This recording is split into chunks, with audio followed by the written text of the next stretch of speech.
never set out to build the world's largest four-legged exoskeleton, but we did, as it turns out. The Guinness folks contacted us and they said, you know, just exactly how big is that thing? Which it's got. Artist and mechanical engineer Jonathan Tippett was transfixed by Transformers and the power loader in James Cameron's film Aliens. Now, he's managed to build the world's first and largest exoskeleton mech suit and is pioneering an entirely new sport of mech racing. There is literally nothing like it. Nothing like getting in a giant 4,000 kilogram, 200 horsepower mech suit. It amplifies your strength by about 50 times. The 10-foot tall machine, named Prosthesis, is entirely controlled by humans. In 2020, it was recognized by the Guinness Book of World Records as the largest tetrapod exoskeleton in the world. At first you're locked in because the exoframe is directly linked to the structure of the machine, the legs of the machine, and so until you turn it on you can't move. And then the pumps fire up, the fluid starts flowing, the pressure comes up, and the machine like suddenly gets loose and it gets kind of like alive. And you realize that with the tiniest push of your hand or your foot, this 4,000 kilogram machine will move under your control. Tippett and his team partners with technology company Furion to complete the Prosthesis exoskeleton in early 2017. He also founded Exosapien Technologies.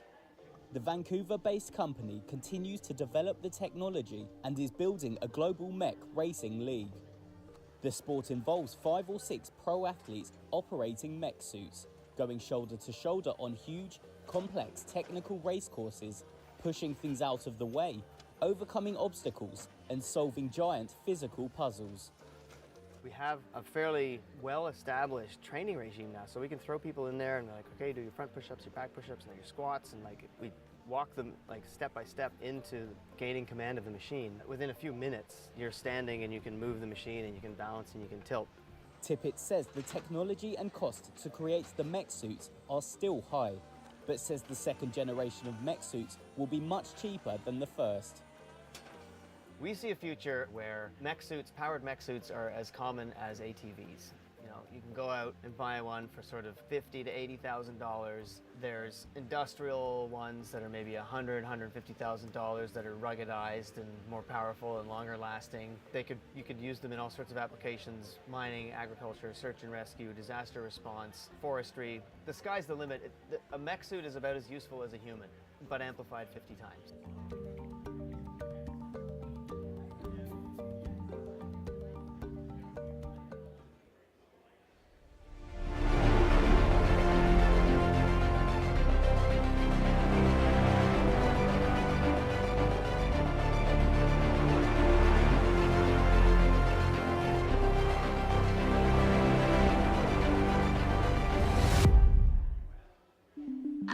My funeral.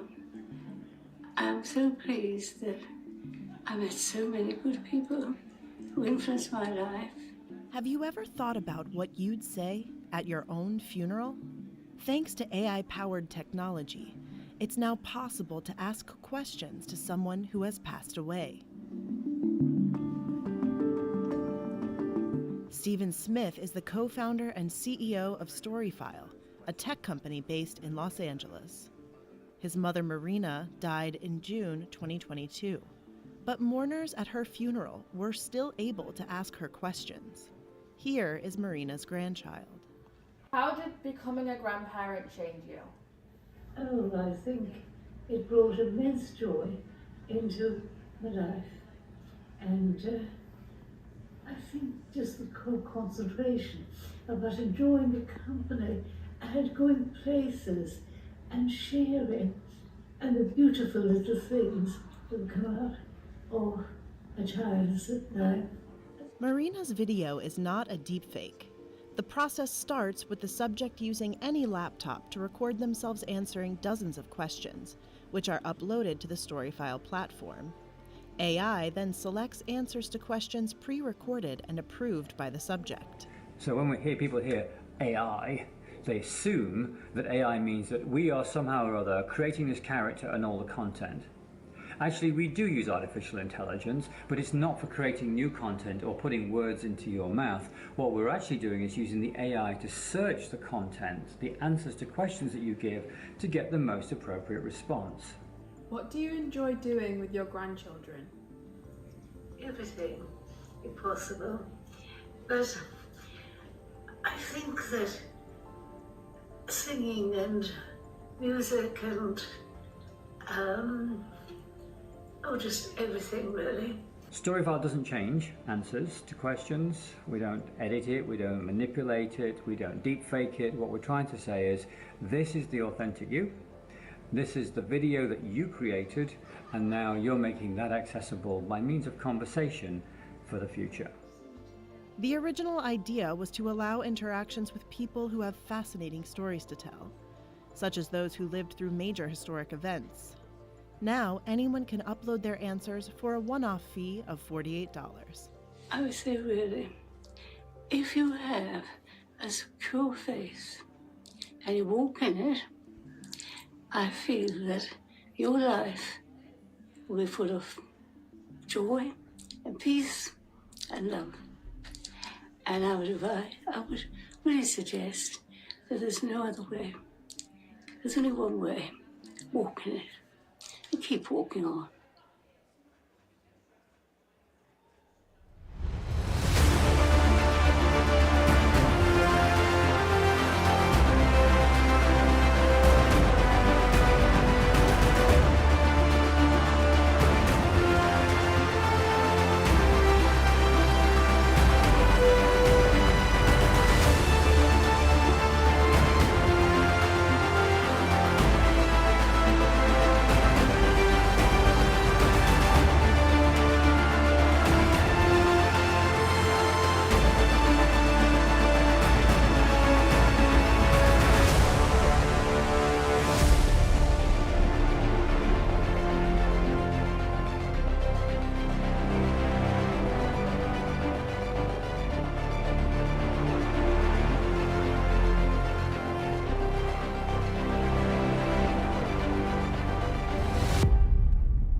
tech leaders in Austin and our global viewers on the live stream. We have an excellent final series of interviews in store for you this afternoon with leaders from Tinder, Strava, and UNICEF. Then we'll finish up with a long-awaited panel discussion on digitalization and Web3 before we start the official networking reception. To kick us off, we have Faye Isataluno, the Chief Operating Officer at Tinder, for an editorial interview moderated by Dawn Shimilsky under Reuters Trust principles of integrity, independence, and freedom from bias. Please welcome them to the stage.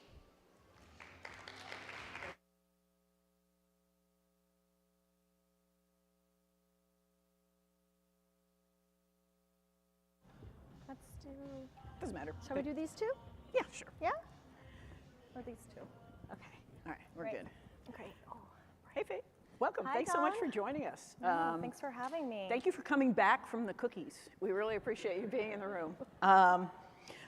So I wanted to talk with you about Tinder and about sort of the surge in popularity that happened around the COVID outbreak. What you think drove the usage and how the usage was different from what you'd seen on the app prior to that point. Yeah. It's kind of hard to imagine that we're pretty much on the other side of what is real, hopefully, which was really a really uncertain time for so many people. And if you think back to the beginning of COVID, and we were all going into quarantine, what happened was a lot of people, us, and think about your 18 to 22-year-olds who were at college are now suddenly going home, right? And their experiences of what 18, being a freshman suddenly changed. And what we saw was that the folks coming into Tinder were basically still desiring and really looking for a way to connect, absent that ability to do that in the hallway, in the classroom, at work, wherever they may be, right?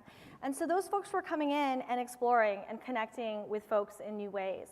And I think what we saw there too was just a lot of mixed intent. People were coming in, some people might just be looking to meet others and connecting for fun. Others were really looking and saying, well, COVID will end at some point and I will be able to meet somebody and this is my time where I can spend getting to know folks. And so that was really interesting to see. I think the other element that I think is really fun is we have something called Tinder Passport. Tinder Passport allows you or allows the user to set their setting to another location. So we could all be sitting here in Austin and we passport into Venice, Italy, and we start swiping on people who are in Venice. And you can connect with them. And so you see during COVID, and we gave this feature out for free early in COVID, the uptake of that was enormous. And you can even go on to TikTok now and search Tinder Passport. And what comes up are videos of people actually celebrating folks that they found serendipitously in passporting to different parts of the world.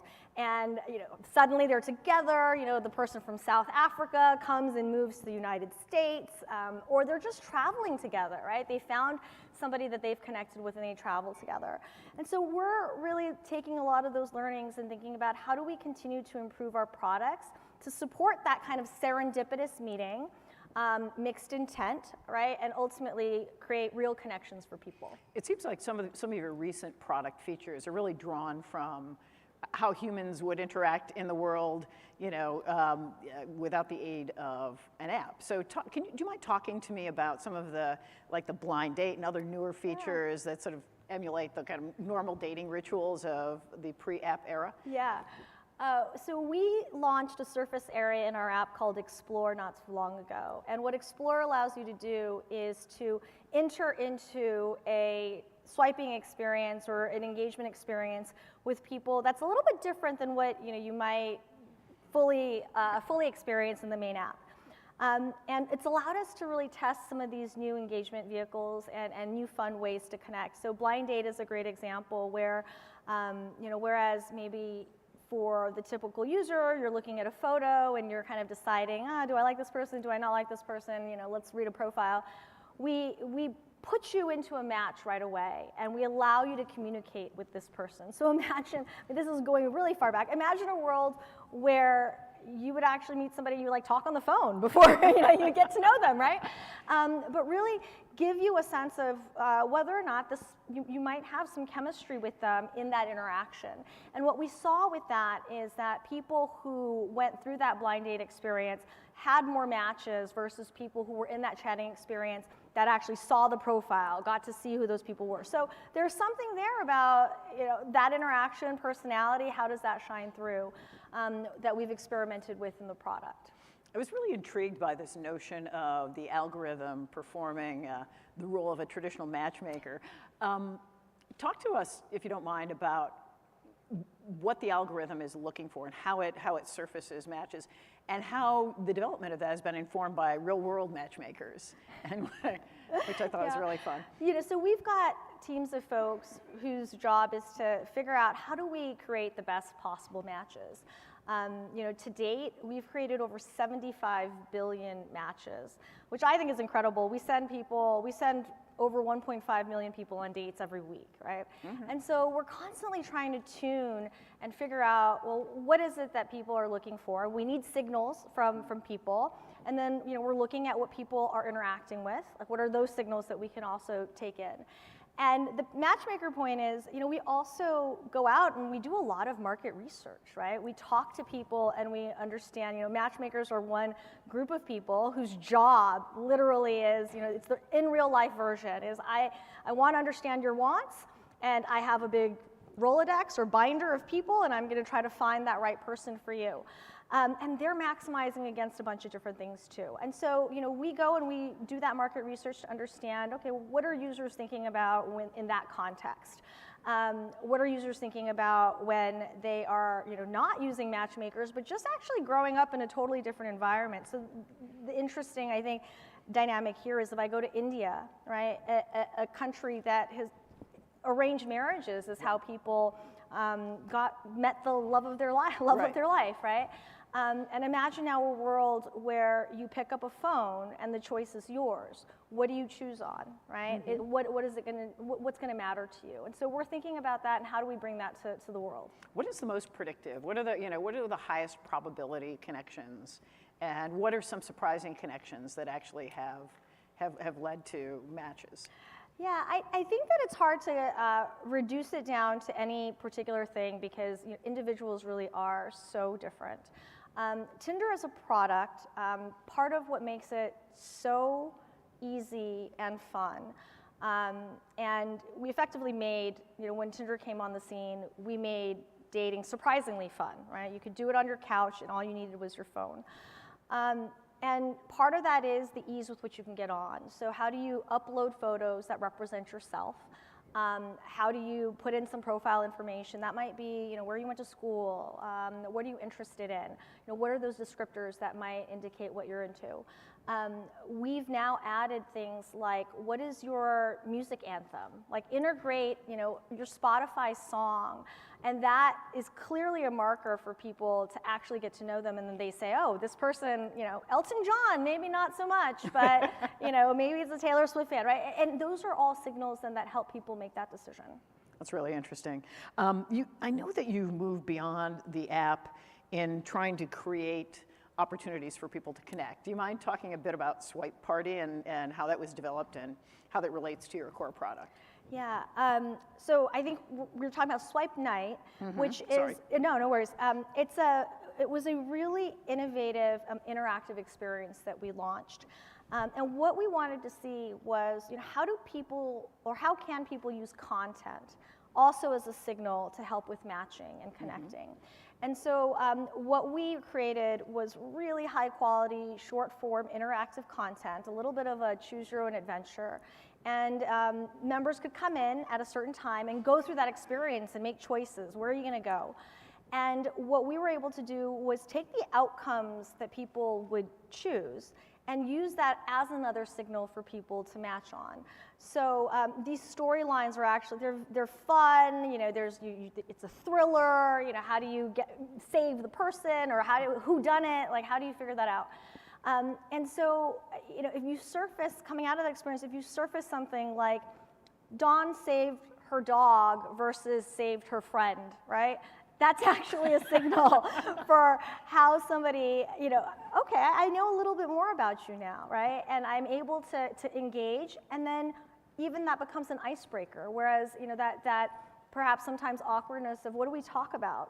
We now have something to talk about. So we've seen content be a really interesting playground to be able to do that. I think music is another area that allows us to do that. And so, I think using these types of elements to become new signals for us to improve the matches and improve our quality conversations is really important for us. Interesting. Have you forged any partnerships with the entertainment industry to sort of develop more content? Yeah, I mean, we think a lot about what kind of content experiences make sense in Tinder. We're first and foremost about trying to get new people connected, right? Creating meaningful connections for anybody, whether that may be a day, a year, a lifetime. And so making sure that the content in that environment works is first and foremost the most important. So I don't think you'd ever see us suddenly become like a streaming app.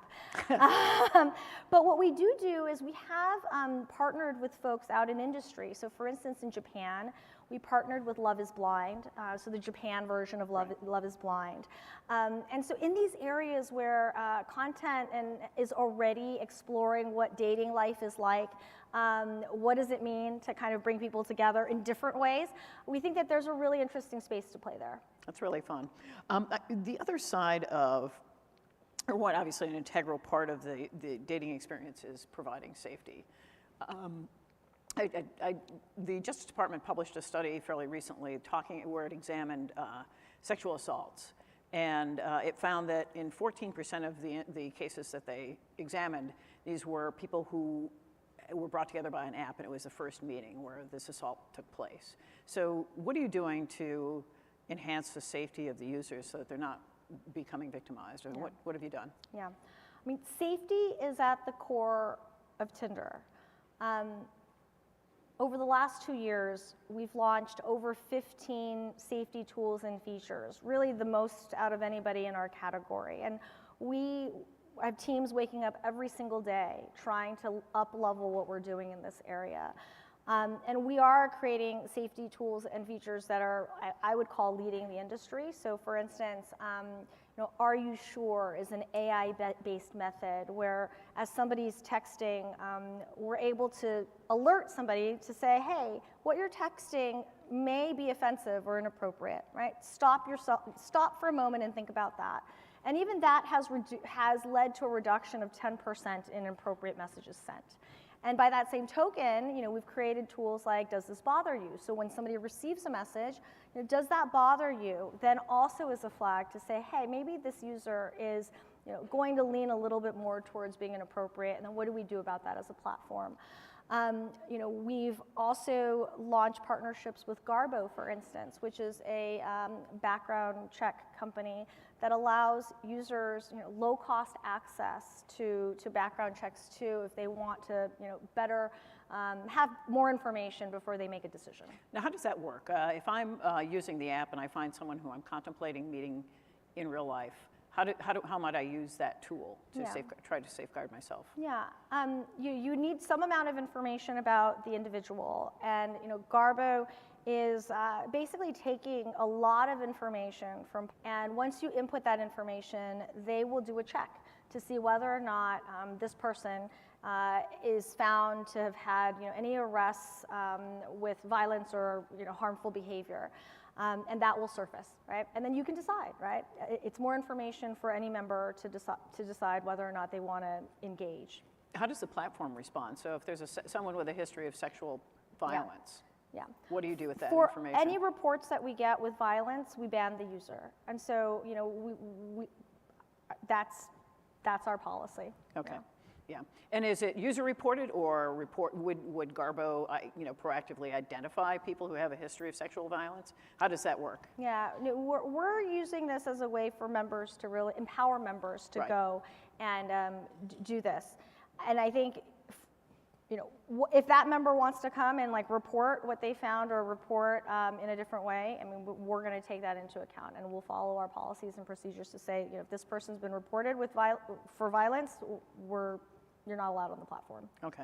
What about, there's one critic who raised some concern that this was creating a false sense of security. Yeah. Pardon me, as you know, not every act of sexual violence is reported. So how do you speak to that? Yeah, well, I mean, it's a really great point, and I do think that safety is a journey, right? We're never going to create, I don't think anybody believes that there's this end state. Like, we're going to continue to invest in it. Things that we've launched a few years ago, we're continuing to refine that and make it better, and I think the same goes for this area. We make it really clear for this feature in particular, in our user flow, that a clear background check does not mean a person is safe. And you know, this is just one tool by which we can help users make some decisions. But like with meeting anybody new that you've never met before, you have to take caution. Right, right. I know that Googling a date is a fairly common practice. Yes. You know, the tools, some of the tools at least are there. Yes. What sorts of future development do you see, not only for yourself, but for this broad category? What do you see coming in the near term or perhaps long term? Yeah, I think we have so much opportunity in various parts of the world where, you know, in the U.S., about 40% of relationships start online, right? Interesting. In other markets, that's a lot lower. And so we view that as opportunity, and we view it as, you know, in many places, we're the first ones there educating the market about what it means to date in some cases, and what does it mean to date using technology. And that's what's actually really exciting, like the fundamental ability for us to actually change lives. You know, I've talked a little bit about Japan, but in Japan, not only is dating still stigmatized, but it's one of the lowest birth rate countries in the world, right? And so if we can actually contribute to how that looks over time, I think that would be an enormous, enormous achievement. Are there other markets where you're seeing potential growth? Yeah, I think the APAC markets are really interesting to us, and you have a mix of markets where there's stigma and then there's not. I think there's some Southeast Asian markets where people are incredibly social. They skipped, you know, the computer, right? They went straight to smartphones, and so they're so adept at using phones. And you see them have no kind of stigma around meeting new people for just in a social environment. And so I think Southeast Asian countries have been really interesting. Japan, of course, is very interesting. Latin America are also markets where you know, we've done quite a lot in Brazil. And again, a market with a tremendous amount of potential. That's really interesting. Before I ask further questions, we've got a couple of minutes left. Are there any questions in the room? And I will attempt to make eye contact despite the very powerful light. No questions? So, how did you find your way to Tinder? I know there've been some executives. So there's been some executive turnover over the last couple of years. What attracted you about this opportunity, and what surprised you? Yeah, so I joined Tinder full time just a few months ago, and I would say the leadership team here is amazing. I'm really excited to be working with the team that's here today. But I've been with Match Group, who's the parent company of Tinder, for about 5 years.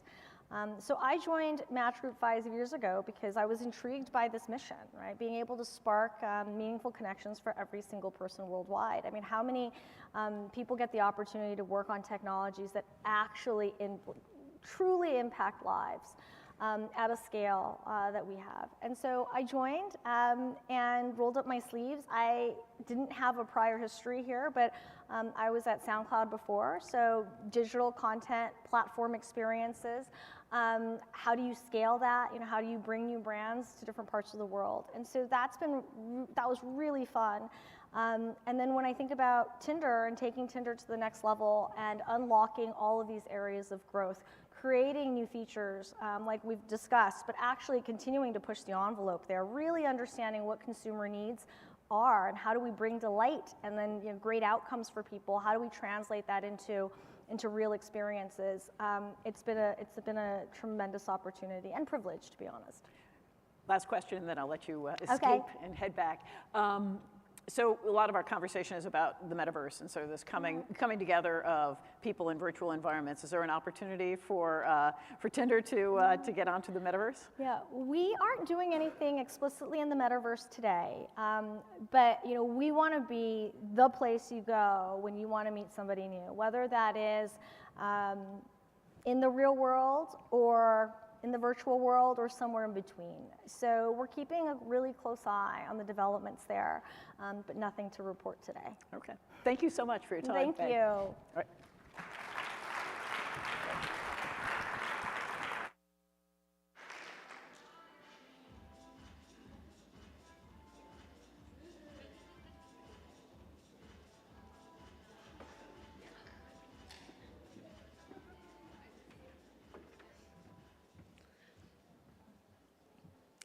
Thank you for sharing Tinder's story, Faye, and thank you, Dawn, for your excellent moderation once again.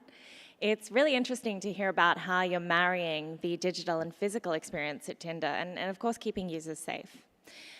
As an avid runner, I'm particularly excited about our next session.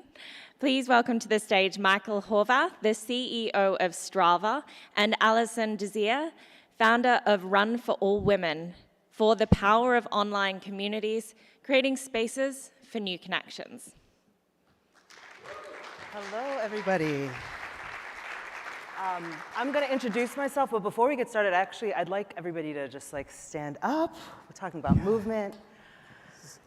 And if you'll join me. Little yoga class. Yeah, no, just something simple. I would like for everybody to raise your hands and breathe in. And breathe out. Let's do that one more time. Breathe in. And breathe out. All right, it's a little stuffy in here, right? Let's. Right. So my name is Alison Mariella Desir. I'm an author. My book comes out next week. I'm a TV host. I'm a mother. I'm a community builder. And today I'm excited to talk to co-founder and CEO of Strava, Michael Horvath. Welcome. Thank you. It's great to be here. Great to be here with you.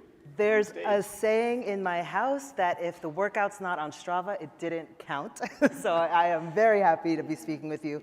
For those of you who don't know, Strava is the world's largest platform for athletes with over 100 million active individuals and growing. We're excited that each of you are here to take the opportunity to dive deeper into really understanding how the power of sport and technology can facilitate new connections and, most important to me, establish new, more diverse communities. Yes, yeah. That's a great topic. And it seems like there's a lot of talk about community in a lot of what I've heard today, and I think there's a reason why that's the case. Community is really important to us. It's the connections we make with others that are so important. I'm really glad. Closer. I feel like we're too far apart, There we go. Yeah, okay. I was going to sit. As I was thinking about preparing for today, I was so excited that we get to spend some time together talking here. You're the number one community builder that I think of, because we've done some work together. Your efforts, your work in your former home of New York City has really been great to watch and great to see, and that's translated into your book that's coming out next week, next week, the 18th. Yeah, really excited about this. It's going to be a great launch. So Strava, for those of you, I'm going to say basically, you're going to think, how does he describe Strava? I still have a hard time. It's a motivation machine, people. It's how you get motivated to be active. And it comes from people motivate people. That was the premise that my co-founder, Mark, and I started with when we were teenagers. We had this experience of being on a team. Doesn't matter what team, doesn't matter where it was. But by being motivated by those teammates, we were training, we were at our peak performance and all those things. We had so much fun being active. And then we lost the team. We graduated and lost the team. So we wanted to get that back, and that's what Strava is. It's a way to connect with others around being active, track your workout. Your workout is the way you connect with others, and you start to build community. And that is what I think it really helps a lot of people stay with whatever goals they have, whatever level they're trying to achieve, that sense of self-improvement. So that is the basic building block of Strava, is the activity that you share with others inside the experience. I want to go to those early days of Strava because for me, at this point in my life, Strava is instrumental. Like I said, if the workout's not on Strava, it didn't happen. I'm using Strava to connect and build community that translates to in real life. But when you started this app, it was very much an app for people like you, right? White, male, cyclist. Yeah. Did you ever imagine that Strava would be what it is today? Yeah, so this is 2009 when we started the company, and we did choose cycling. We weren't that into cycling ourselves. We were more runners, but cycling was where we thought it could work the best there. Cyclists like to spend money on their sport. You needed to buy some expensive equipment like a GPS computer because you didn't have GPS in phones back then.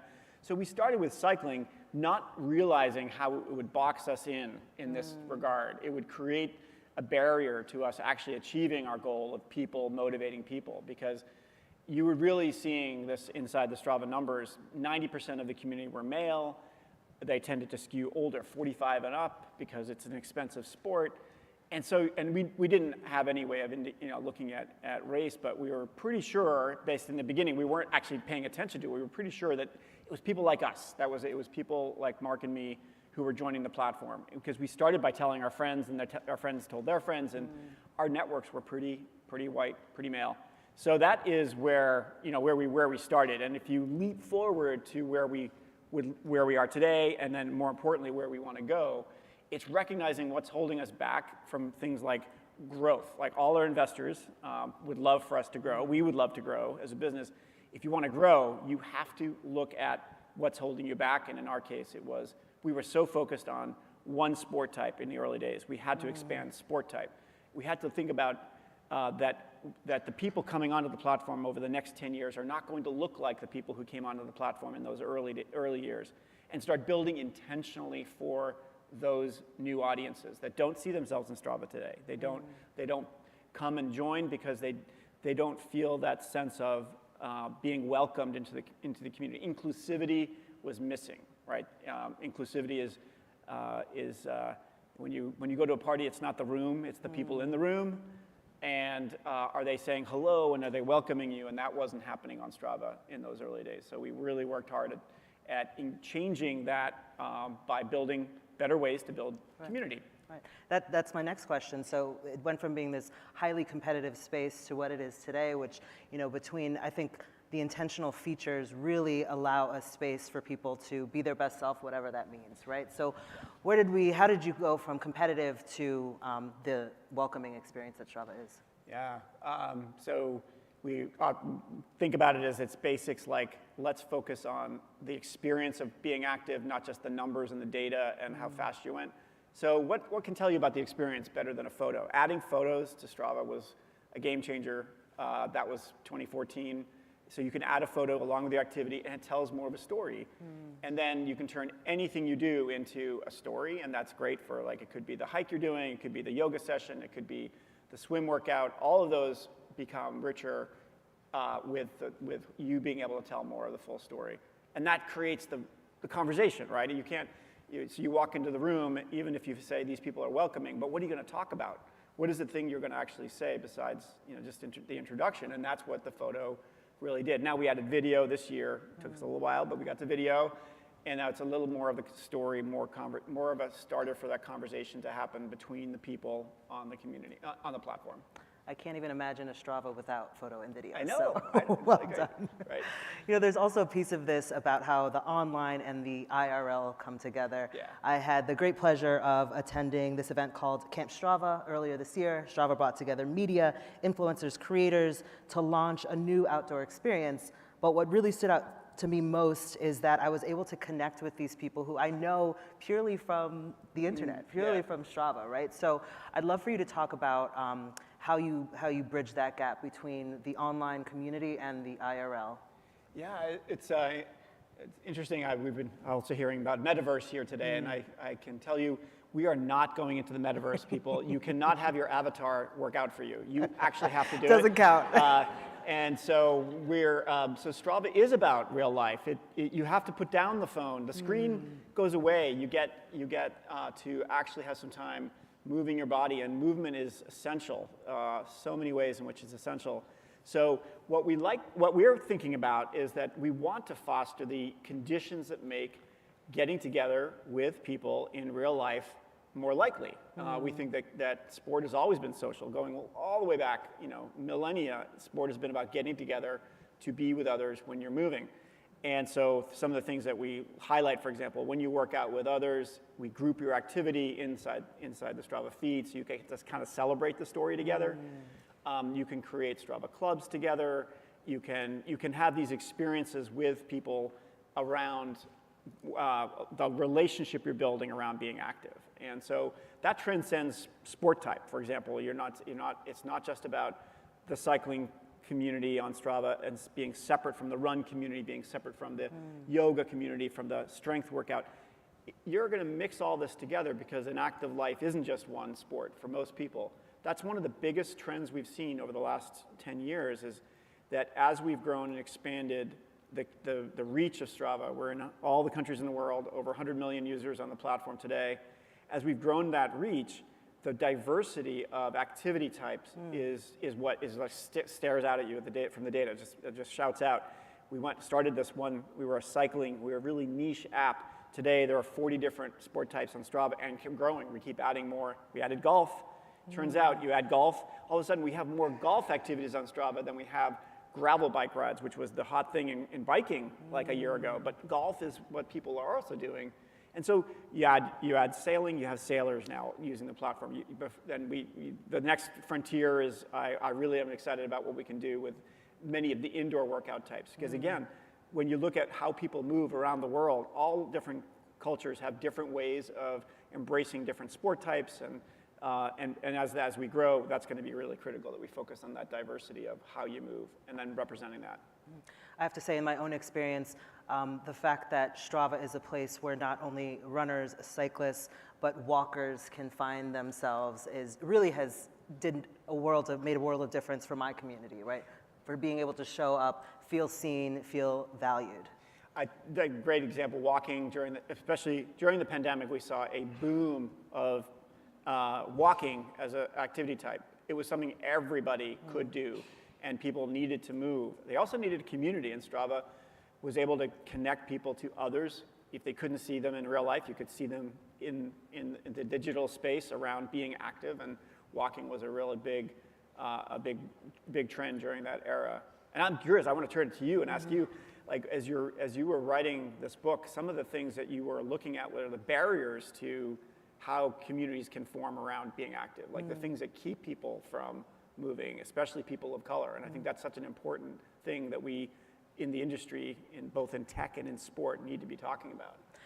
Absolutely. So the name of my book is Running While Black, and there's actually a critical piece of what Strava provides that led me to a lot of insights. So for my book tells my personal story of moving through space as a Black body and recognizing that long-distance running was never really made for folks like me because of the emotional, psychological, lack of safety that we have in this world, the way that the world's laws were built to restrict our movement and restrict our access to public space.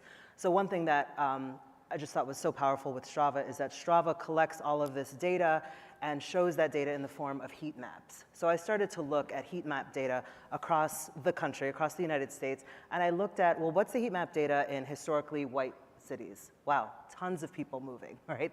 There's lots of heat, really vibrant colors. Well, what does that heat map then look in places that were historically segregated, that lack resources, that have been divested from? Well, there's far fewer movement, right? So you start looking at the way that history is very present today in terms of who has access to movement, who feels safe, what's the infrastructure that allows for movement.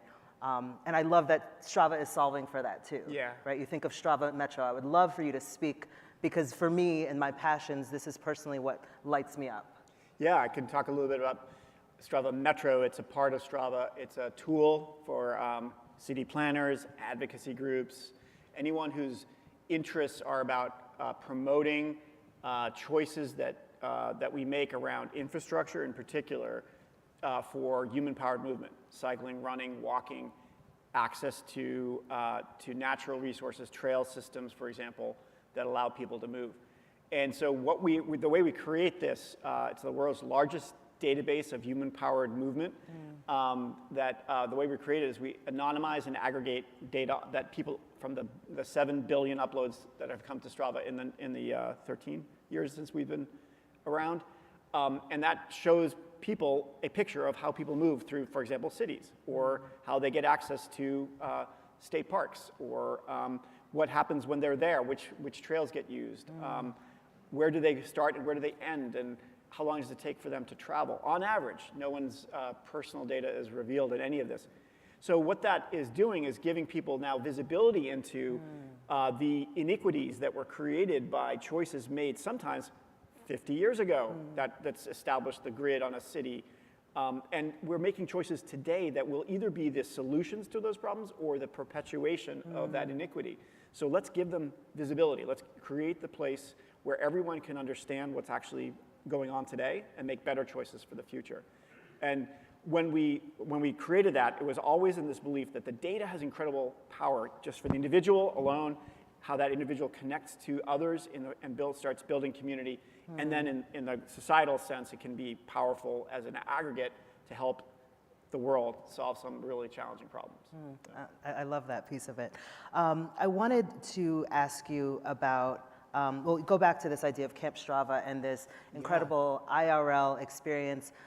Will we see more of that from Strava in the future? What are anything you can share? Yes, yeah, that was great for us too. We had never done something exactly like that. It was a great experience of pulling people, yourself, you came, you shared, you also were, it was like we created the conditions, and then it's the people who came that created the event, which is wonderful.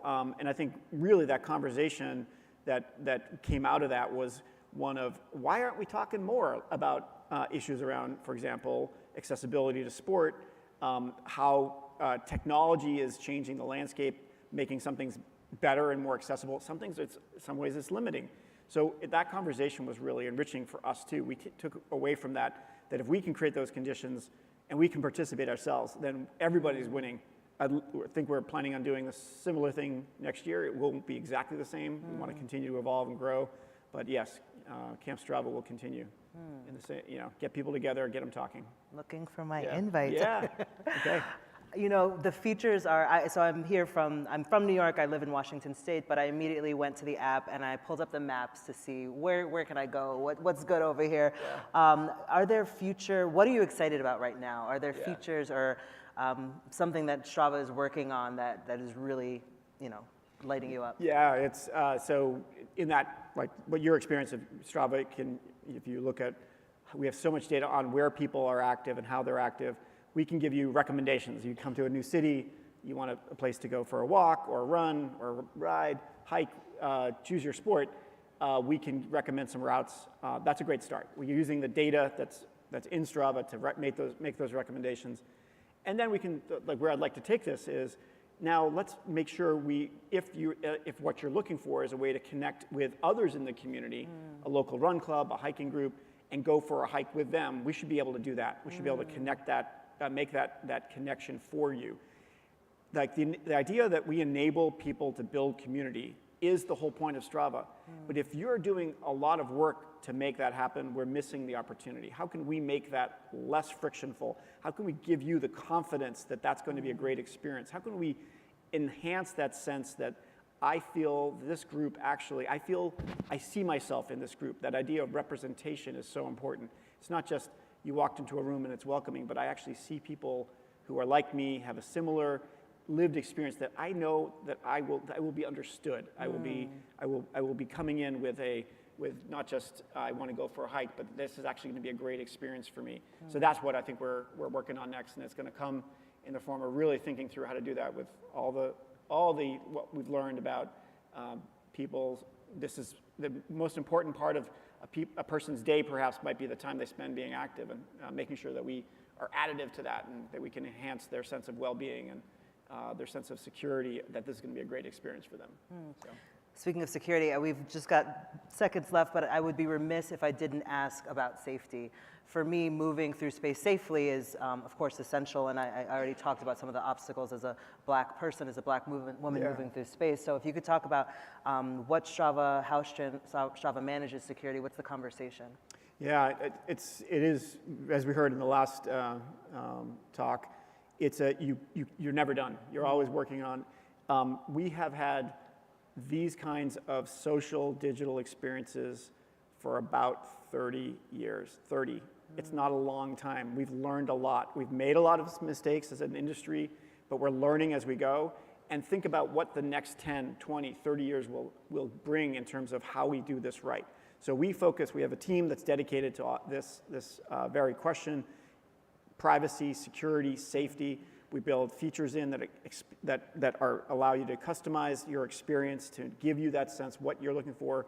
We build ways for you to share your experiences safely while you're working out as well as after.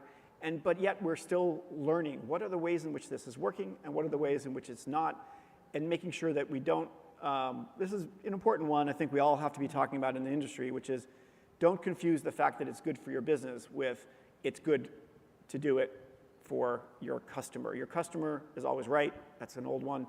But we've got to really be rethinking some of the business models that are driving some of the problems that we see in this space around security and privacy and safety, and make sure that we're connecting and we're building the right business. It's got to be safe and secure and private as well.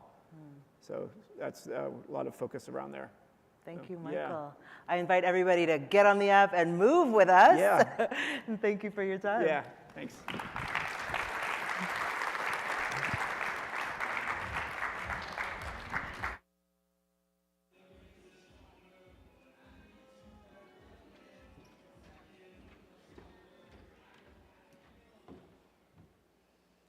All right, I feel like that song is how everyone's feeling about networking drinks, but we have a few sessions left and they are really, really exciting.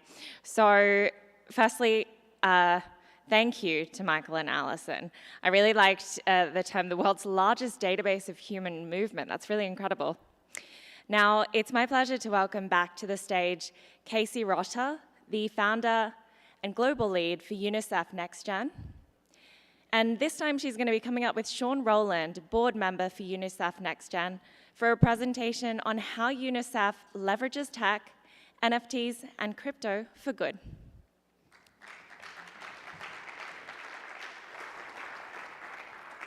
Thank you so much. So happy to be back up here. I feel like we should all go work out now, though. But I'm going to do a little bit of an introduction, a little bit of background on UNICEF and the program that I run. I promise to give Sean some time to talk, so if I'm talking for a few minutes at the beginning, I'll bring him on. He has some really interesting things to say. I'm excited to have you all meet him. So thank you so much for having me. I'm Casey Rotter. I'm the founder and global lead for UNICEF Next Generation. So UNICEF is one of the world's leading humanitarian organizations for children. We've been around for over 75 years, and we're in 190 countries and territories doing whatever it takes to save and improve children's lives. So from providing education to water and sanitation services, to health and nutrition, to child protection, to running immunization campaigns, closing the digital divide, and so much more. Our mission is to relentlessly pursue an equitable world for every child.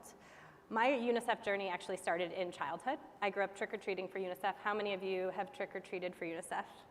Thank you, thank you, thank you. On behalf of the children of the world, I hope you all do it again this year. We've gone digital, so check us out. But so I grew up trick-or-treating for UNICEF. My family supported the organization. I studied international relations with a focus on African cultures.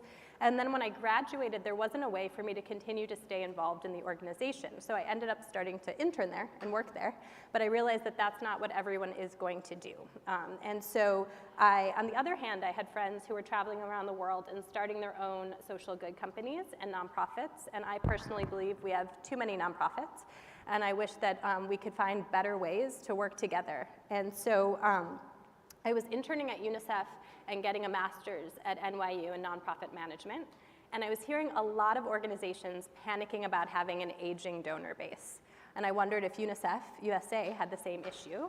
And they let me do an age overlay of our database, and I found that our average donor was 63 years old, which was wild to me in this disconnect of finding that my friends were starting their own social good companies and nonprofits, and I personally don't believe we need any more English majors starting water and sanitation companies.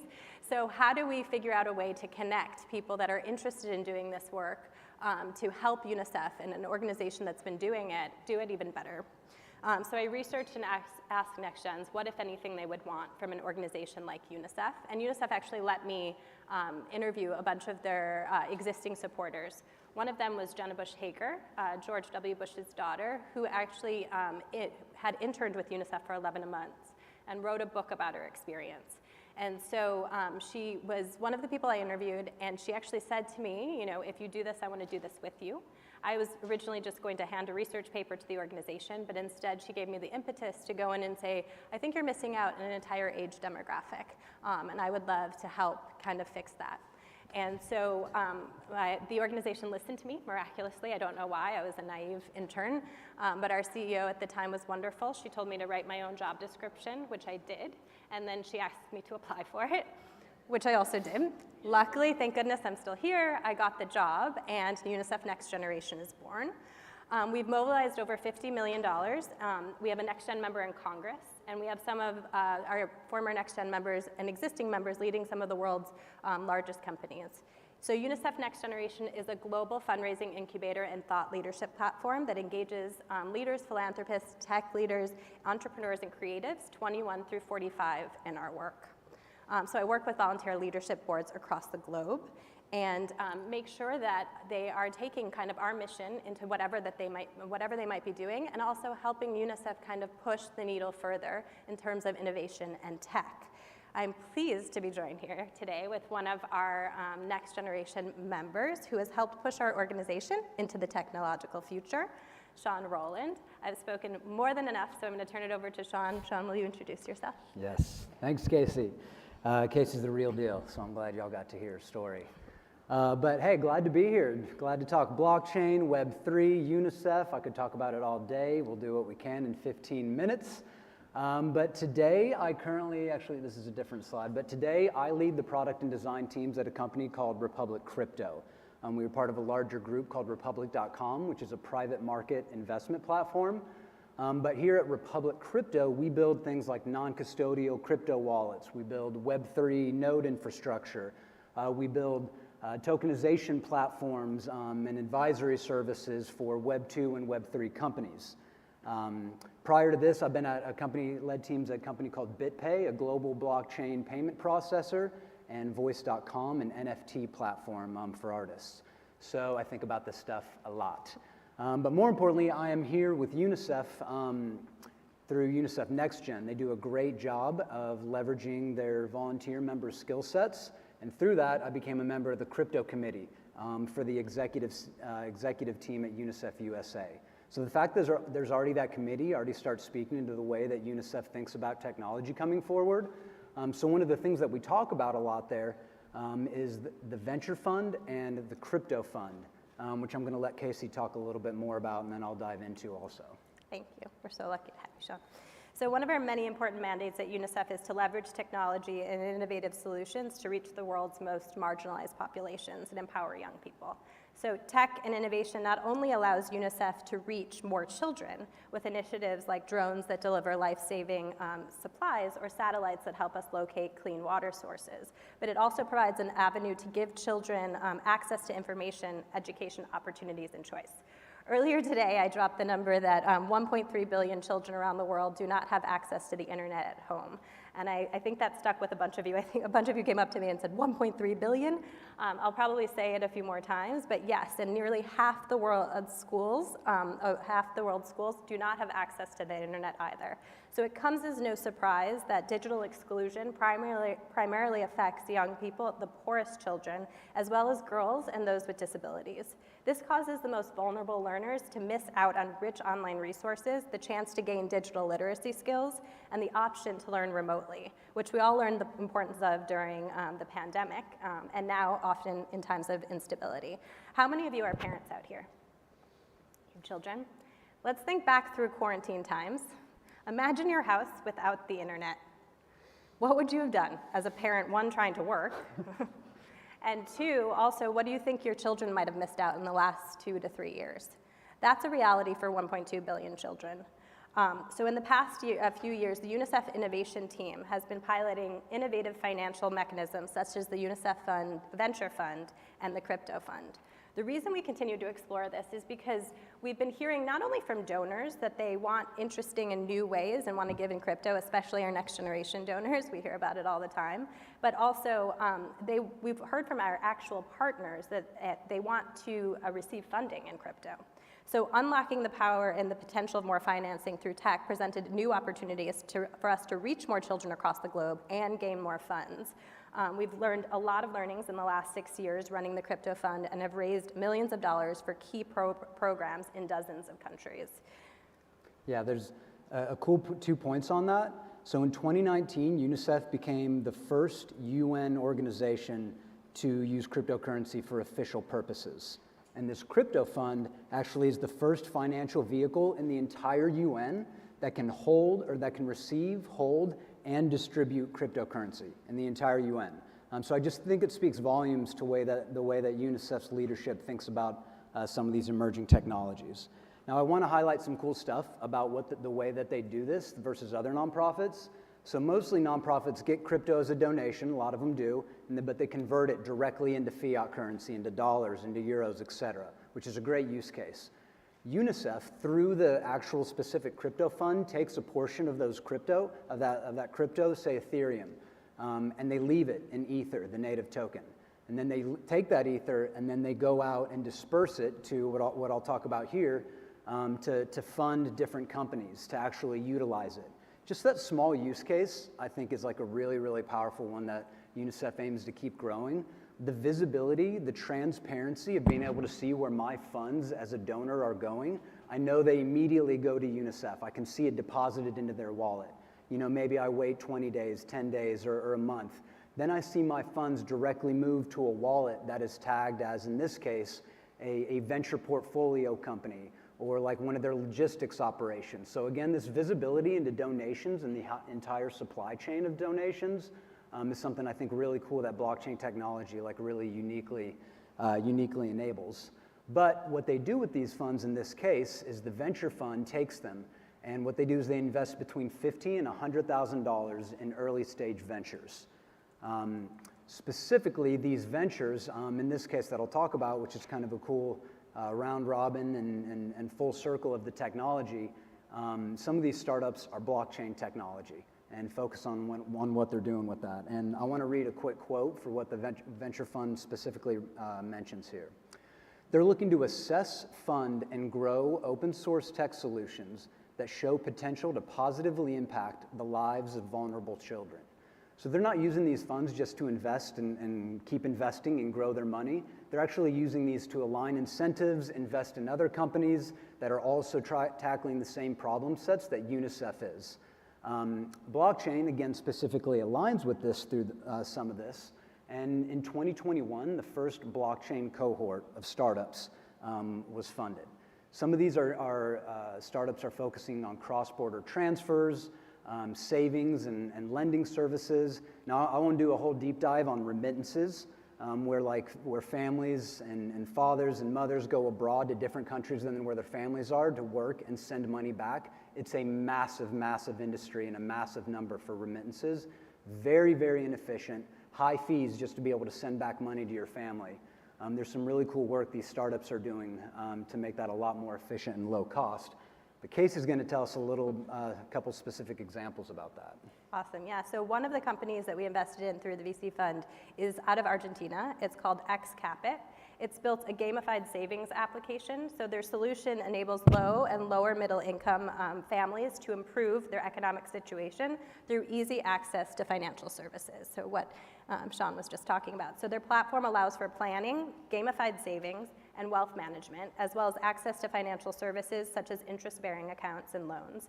It makes it simple for families to research the digital asset market, buy cryptocurrencies, and build portfolio for the future safely and securely. Another example might be a little bit more in line with what you usually think UNICEF is doing. It's a company called Tilly out of Sri Lanka. It's a game-based, AI-powered social emotional learning tool. I'll pause there. Teaches 5 to 10-year-olds skills needed to stay healthy and safe.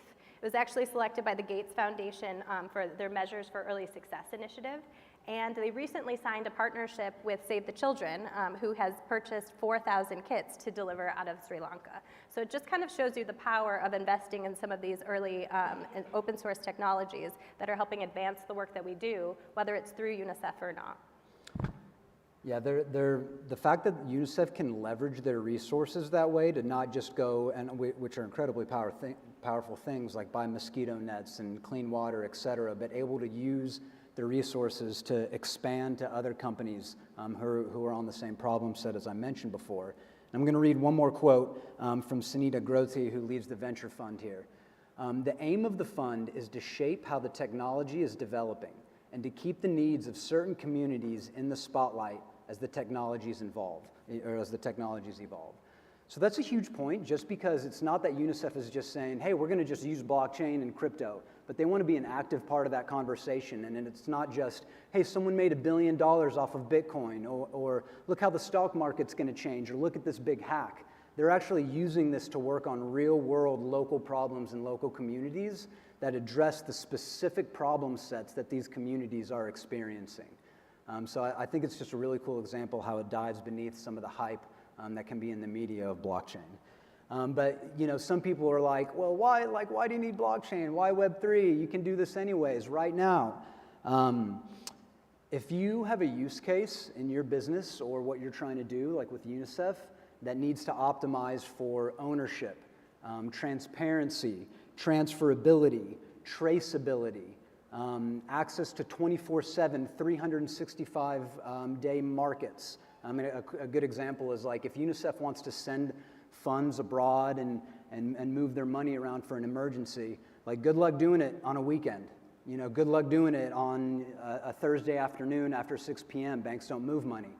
What crypto does and what blockchain does is markets and rails that are always up and always moving. They never shut down. They literally never shut down. If you also believe in concepts, and this is something that we talk about a lot, in open, borderless, neutral, public networks of value, of access. You can be behind any border and you can access these different financial products. How they're built is public. You can go in right now and read every single line of code on the Ethereum blockchain that has ever been written and ever been committed, and you can see every transaction. No other financial service, no other financial product in any country can do that. And I think that's a really powerful look into the future of something that we're trying to build here. So outside of cross-border transfers and payments, which I love, we will talk, I skipped a slide or two. Maybe 3. We were going to talk about an NFT project that UNICEF, and specifically UNICEF NextGen, has been a big part of. Each image up there is a piece of art, and it's an NFT, non-fungible token. A Bitcoin is a Bitcoin is a Bitcoin. That's fungible. Each one of those is a single token. Okay, that's just a quick 5-second NFT lesson. But what happens is every time one of these is purchased and sold, a small portion of the proceeds directly goes back to the artist and directly goes back to UNICEF. That's written into the code of the smart contract, and that's automatically executed. No third party has to do it. UNICEF pays no fees. It's just part of it. So it's this unique funding mechanism that is always going to be driving donations in perpetuity. But a little bit cooler than that, and I think a lot of stuff is cool, is the program that actually benefits from this funding mechanism called GIGA, which Casey mentioned earlier today, but you should share with us more on that. Thanks. Yeah, this was called Patchwork Kingdoms. It was the largest NFT artworks fundraiser out of the UN. And we partnered for our 75th anniversary. We partnered with GIGA, which was the program I spoke about a little bit earlier, connecting all the classrooms in the world to the internet. We partnered with the CFC St. Moritz Crypto Conference, Snow Crash, and then artist Nadia Bremer, who's a data visualization genius, in my opinion. Her art was actually derived from GIGA's mapping data of schools and their connectivity levels worldwide. So it was a tremendous success. We had over 8,400, it was available on OpenSea. We had 8,400 whitelist signups, 2,400 community members at Discord, and we raised $700,000 for GIGA and counting through these NFTs. We had an ROI of over 30 times. So it built a community of supporters for Giga while raising funds to bring reliable, robust connectivity to schools across the globe. And so earlier today I talked about Giga. We actually have a live map online that you can go to at any time, and it maps all the schools that we know of that are connected to the internet and the ones that aren't. So you can actually see schools go from red to green when they become online. And what's really incredible is you can actually see communities and countries go from red to green when they are online. What's also interesting to note is that once you connect a school, you're connecting an entire community to the internet as well. And so you're bringing a tremendous opportunity to local businesses, and there's an opportunity for revenue for companies that are in service providers in those countries. And so what we've, the Economic Intelligence Unit came out with a study recently that said that once you connect a school, if you have connectivity levels that of, like, say, Finland, you can see an increase in GDP by 19%. So this is actually a good business model too, not just doing good for the world's children as well. So it's been a remarkable project. I think it's really interesting to see more and more ways that we can leverage crypto and also, you know, not just to do our projects, because there is blockchain usage on the, in these schools and in the Giga project as well, in order to map connectivity and see the usage over time, but also to sometimes make payments. And so it's been remarkable to work with Sean, with the innovation team, with our VC fund and our crypto fund to really advance our work for children worldwide. It's a key point too, the programs that she brings up, like Giga, because, you know, it's great that crypto can be transferred all across the world and value can be transferred in an open, you know, traceable way. That's great. But in the end, you got to use the money to do something. And that's where UNICEF really comes in, and I think the Web3 and crypto community can talk a lot more about. So just real quick to tie us up here, $54 million in crypto was directly sent to the Ukrainian government's crypto wallet. No third parties, just $54 million from the crypto industry straight to the wallet. And this was over the course of like a week, maybe it was raised. Over $40 million in crypto was raised and sent to the COVID Crypto Relief Fund in India. So there's these like really large, meaningful sums of money being raised, being sent, being utilized really quickly in these communities. But what do you do with it in the end? So the COVID Relief Fund actually partnered with UNICEF to buy over 160 million syringes for vaccine programs in India. And this is what UNICEF does, and this is what they bring to the table. They bring decades and decades of experience, they bring logistics, they bring relationships in over 190 countries and territories. So you can't just send money to anywhere without doing anything. You actually have to be able to implement some of this stuff, and that's why we both think it's pretty cool what UNICEF is doing with Web3 and crypto. That's all we got. I didn't pay him, I promise. But thank you, Sean. Thank you all so much for this platform. We appreciate speaking with all of you and hope to work with some of you into the future. Yeah, appreciate it.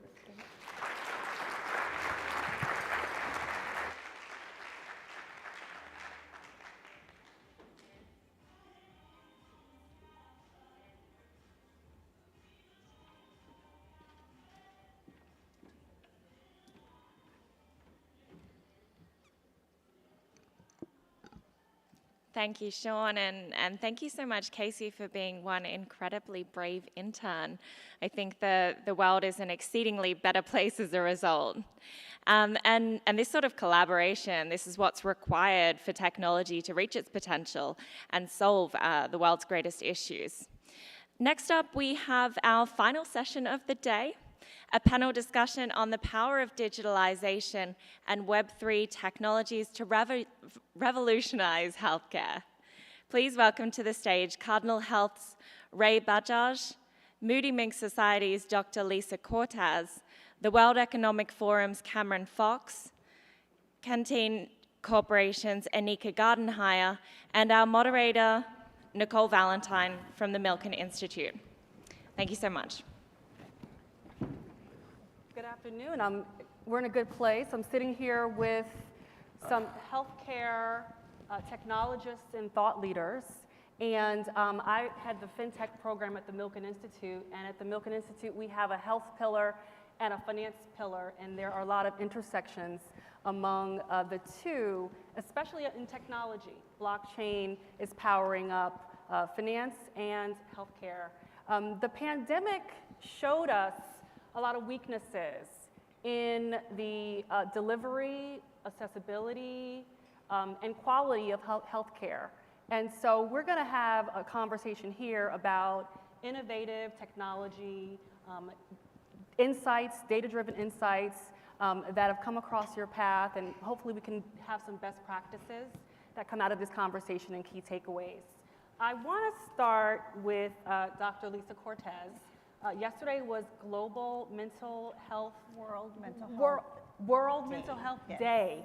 So I'm going to start with you because yesterday was your day. Dr. Cortez, you are the first NFT to bring mental health and meditation to the metaverse.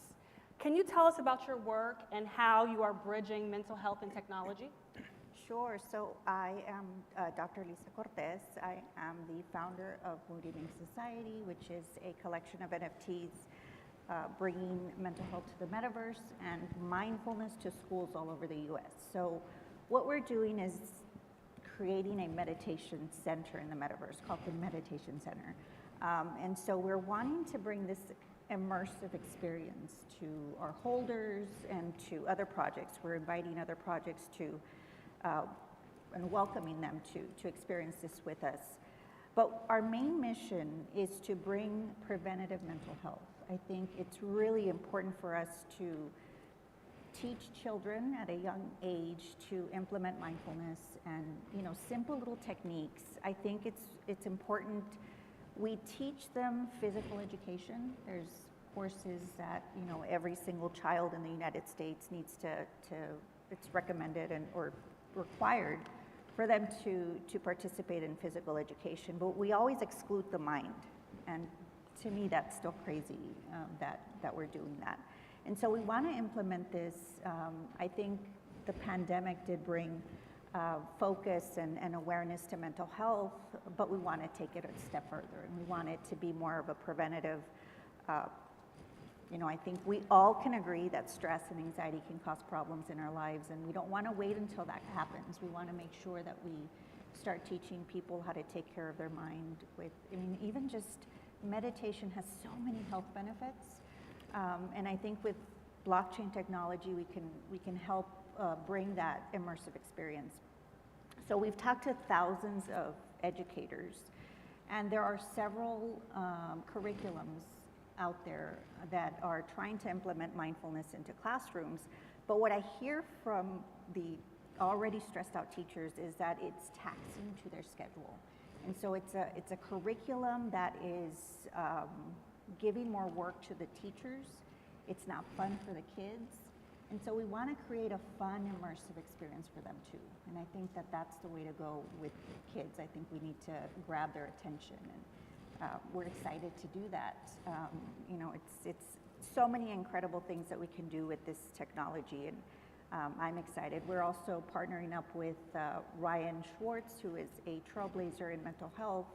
He is creating a DAO, so a decentralized autonomous organization for mental health professionals. So we're wanting to incorporate the beautiful technology of, you know, a smart contract and a DAO to bring accessible, affordable mental health to all, and also target, you know, the underserved. I think that's really, really important.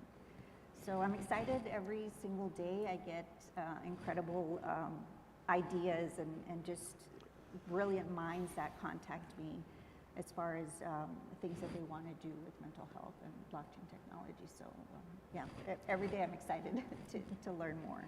That's great. We're going to keep talking about some of the work that you're doing and initiatives. I'm going to turn to Ray. Ray, you are the Chief Technology Officer at Cardinal Health, and it's your mission to seize the opportunity to address healthcare's most complicated challenges. Mm-hmm. What's in your digital playbook?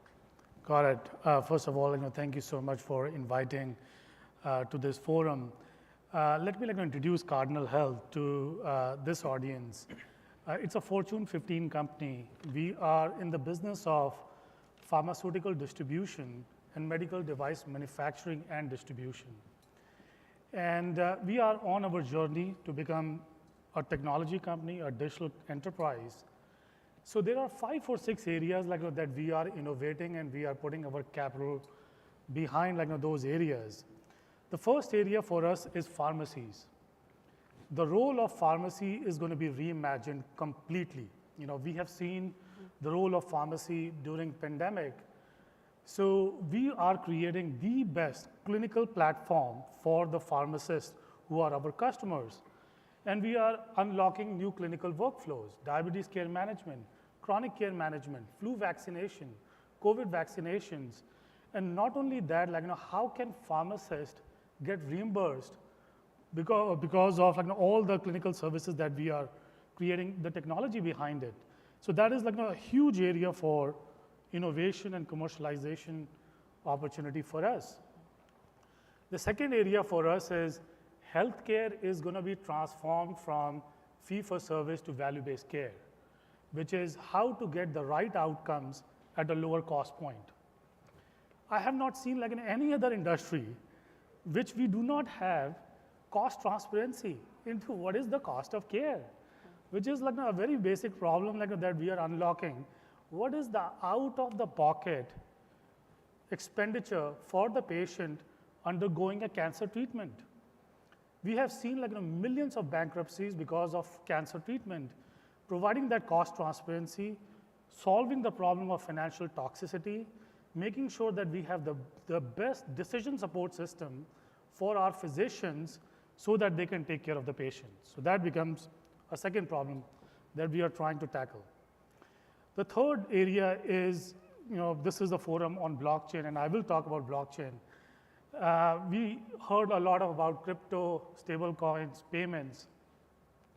But the problem for pharmaceutical industry is there are 4 key players inside pharmaceutical industry.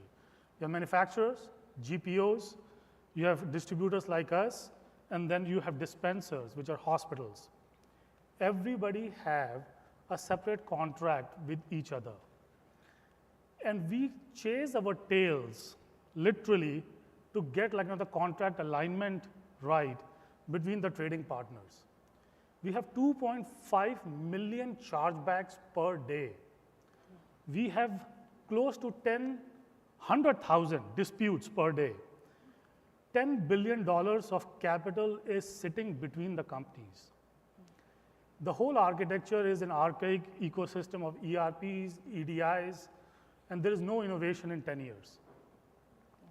We have built an industry-leading Medi-Ledger blockchain network, invited all our trading partners.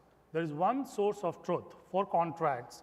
Once the contracts are aligned, real-time settlement, the contracts are ingested, 0 disputes. That's how long we are stopping this ping pong of information back and forth. So that is a huge area for us. The fourth area for us is AI machine learning. Healthcare is going to be revolutionized by data, AI, and machine learning. Precision health, population health risk management, medication adherence, everything is done through AI, machine learning, identifying patients that will become non-adherent and getting them the nudges so that they can take their meds on time. The other area I'm going to talk about is consumerization of healthcare is real, where the care is shifting to lower cost setting, which is home healthcare. We are reimagining the continuum of care so that we can bring home healthcare products and services and unbundle hospital, bringing hospital level care to patient homes, pharmaceutical at home, devices at home, skilled nursing, meals. We are building a technology platform so all these services can be brought in a lower cost setting in a very convenient manner. So creating that easy button inside the healthcare industry. Thank you, Ray. Wow. To you, Anika. Anika, as the Chief Digital Officer at Centene Corporation, how do you approach digital transformation in the communities that you serve? So also, thank you so much for the opportunity to have the forum. I'm going to bring us probably to basics a little bit, right? I tell people all the time, I'm a registered nurse, right? And I consider myself a nurse first. And every day I get up super ecstatic about the opportunity that technology provides me to exponentially impact human life, right? Because that's what we get to do. We get to exponentially impact human life in the most serious way possible, in life or death, right? That's what healthcare is, and healthcare is incredibly human. And so when I think about technology and I think about the impact on human life, the way that I think about having the opportunity to impact people is really being focused on those basics. It's ensuring that the technology that we create is calm. I actually don't want technology to get in the way of human interactions, especially in the healthcare setting. I tell people all the time when it comes to data, as a clinician, I remember when the monitor at my bedside went from 12 data elements to 26. It wasn't helpful. Please don't give me more data. I need a sentence, right? I have things to do. I need insights and sentences. I don't need more numbers on a screen, right? And so for me, when I think about the approach to digital health, I think about it from the lens especially of human connection and making people well. Our mission at Centene is to transform the health of the community one individual at a time, and it is about the quality of human life. We serve 26 million of the most vulnerable population members in this nation. And so I think about ensuring that absolutely everyone is represented in healthcare's digital transformation. And I'm gonna tell a little story, and it's not mine. I'm borrowing it from somewhere that I heard it. But it's about imagining the future of digital health. And I think about a child that has asthma, right? And if you can imagine for a second that child is asleep in their home. And they start to have stress breathing. And inside of their room is a Nest thermostat and an O2 sat that recognizes the stress breathing. They never wake up. The parents are asleep in the other room. And because we know that if you increase humidity in a room, you can actually decrease the stress of breathing. And so the Nest raises the humidity in the room. Child hasn't woken up. That doesn't work. And so out of the vent comes an aerosol. And that does work. There was never an asthma attack. The parents never woke up. The child never woke up. So really hard questions come to bear, though, if that's the future of healthcare. What is the role of the drug manufacturer? What was the role of the doctor? What's the role of the parents? What's the role of the patient? What's the role of the payer? And how do we ensure that that's everyone's future and not some people's future only? And for me, I think those are the things that make me super excited to get up in the morning, because I do think that that is our future, and there is nothing from a technology perspective that is actually preventing that from being our today, right? That's awesome. I want to talk to you about AI, but I'm going to let Cameron introduce himself. World Economic Forum's platform of Health for All focuses on advocacy, dialogue, and action through partnership. Cameron, as the health tech lead, how does healthcare and technology intersect in your initiatives and activities? Yeah, thank you, Nicole, and thanks, Reuters, for this wonderful forum. So I'm going to play off of what Anika said, that I really want to go back to basics here. There are so many exciting technologies out here, but we are still looking at a world where almost 3 billion people do not have access to the internet. We're looking at a world where we're going to be short 17 million healthcare providers by 2030. We've got to think about how those people are brought into a care continuum and what the role of digital is in making that happen. And if we don't go in this very cognizant of who that end user is, we could very well end up in a scenario where health inequity just continues to grow. So a lot of what I've been trying to do over the past year or so with an initiative we're calling the Digital Health Action Alliance is understanding how we can use this tech to bring those folks into the healthcare system. Where is it that digital can be a task extender? Where is it that it can take things away from an already overburdened healthcare system? And where is it that you do need that human connection? how do we do that in places that don't have connectivity? What does that look like if you don't have some of the social determinants that are going to make that more difficult to begin with? So we're really trying to reimagine the entire care continuum. We have partners from every part of the healthcare industry, also folks outside of it, in the tech space, in the finance space, governments, NGOs, to understand how we can holistically work together to really take a systems change approach and improve the state of our world via digital, and make sure that it is something that benefits everyone at the end of the day. I want to find some connection too among us, because I know there's lots of conversation that we can have. I'd like to talk about AI. Just last week, the White House Office of Science and Technology published a blueprint for AI Bill of Rights, and it focuses on the purpose of protecting the public from harmful outcomes of the harmful use of technologies that implement AI. I'd love to get your take on that, Anika, and also from anyone else in the panel.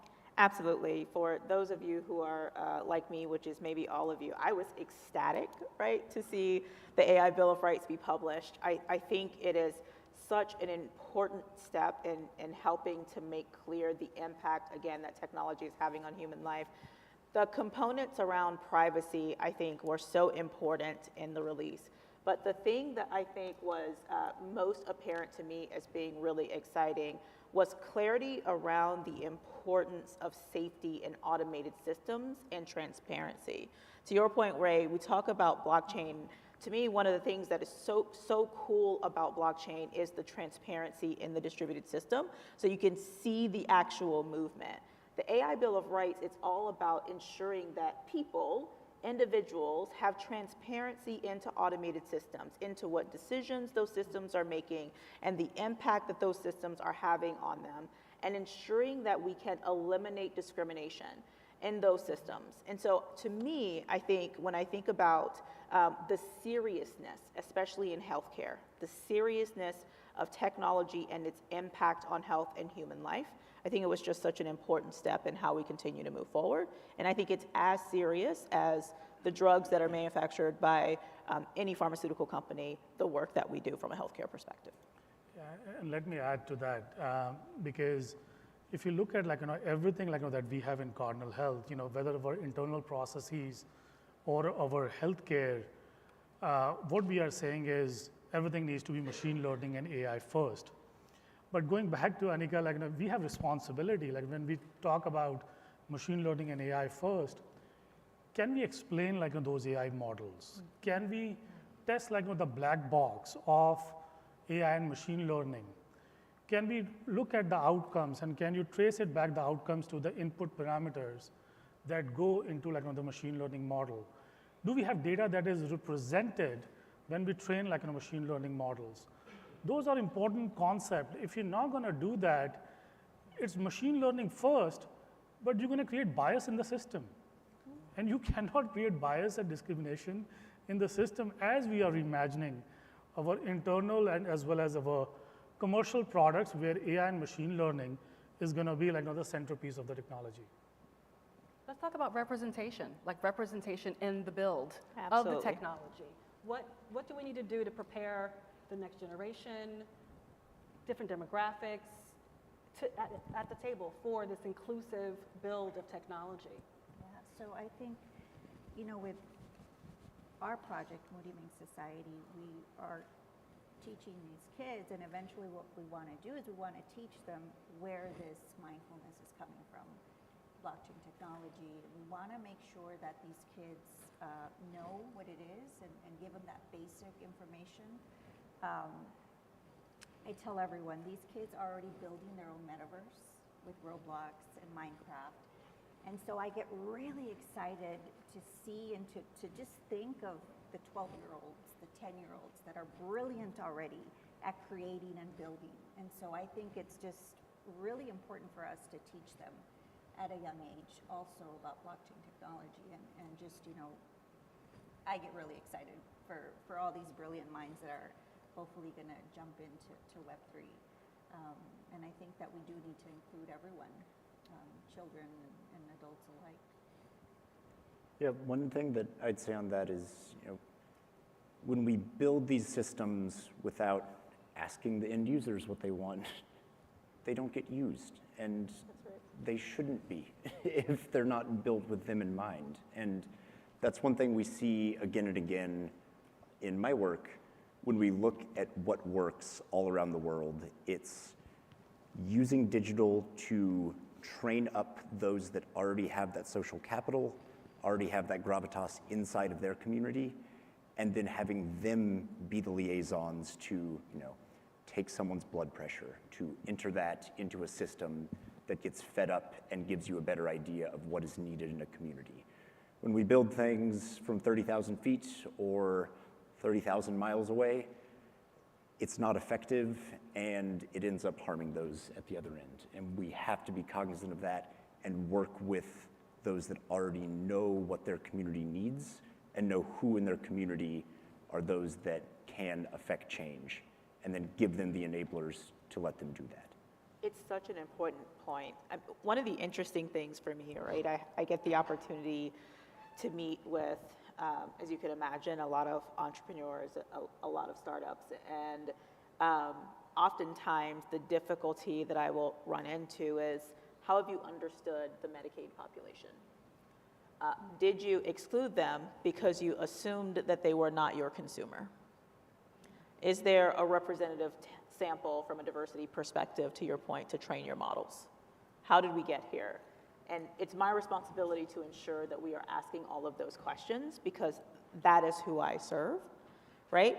And if we haven't thought about that population in the development of the technology, in the services that we want to provide, if we haven't talked to the community leaders, if we don't have an understanding, for example, that many minorities, this is one of the things that gets me so excited about blockchain, many minority groups, they don't use individual transactions to manage finances. They group and pool money. And we actually have not ever had a true financial system that serves the natural mechanism, the way that several types of families group and pool their resources. And the way that we approach that and think about how you wrap around the whole person and who that person's partners in health are is so incredibly important to the actual outcomes from a healthcare perspective. And so I'm ecstatic about what this could bring to our ability to serve everyone. There is one other tangent that I'm going to take this panel, which is I've seen different technologies have a different adoption curves. They go through their S-curve journey. Cloud, AI, machine learning, IoT, blockchain, augmented reality. But what I've seen, when you jump the S-curve, is where the confluence of these technologies come together. Then in that case, you create a different S-curve in the industry. There is a new techniques that I've seen, which is pertaining to healthcare, because our data is siloed. There is a huge data interoperability inside healthcare. AI, machine learning, and blockchain are coming together. There is a concept called as federated learning, where you can train your models on a different blockchain node, and then you can transfer the learning on the blockchain network. So that will take a different S-curve.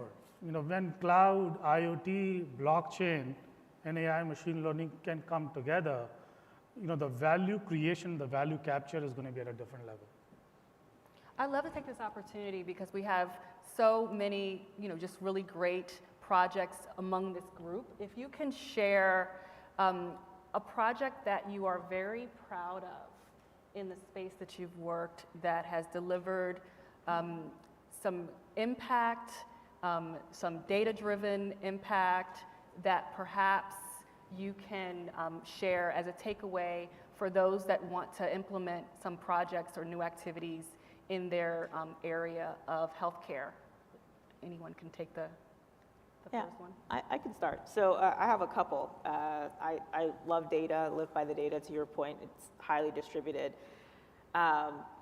One I would say that I'm incredibly proud of is during the pandemic, I had the opportunity to work on a project around putting cameras in the NICU. So my background is I'm at Centene, and prior to Centene, I was the AVP for digital transformation at Intermountain Healthcare, and that organization runs one of the largest breast milk banks in the region. And we saw, from a data perspective, a significant decline in breast milk production from our moms for babies in the NICU.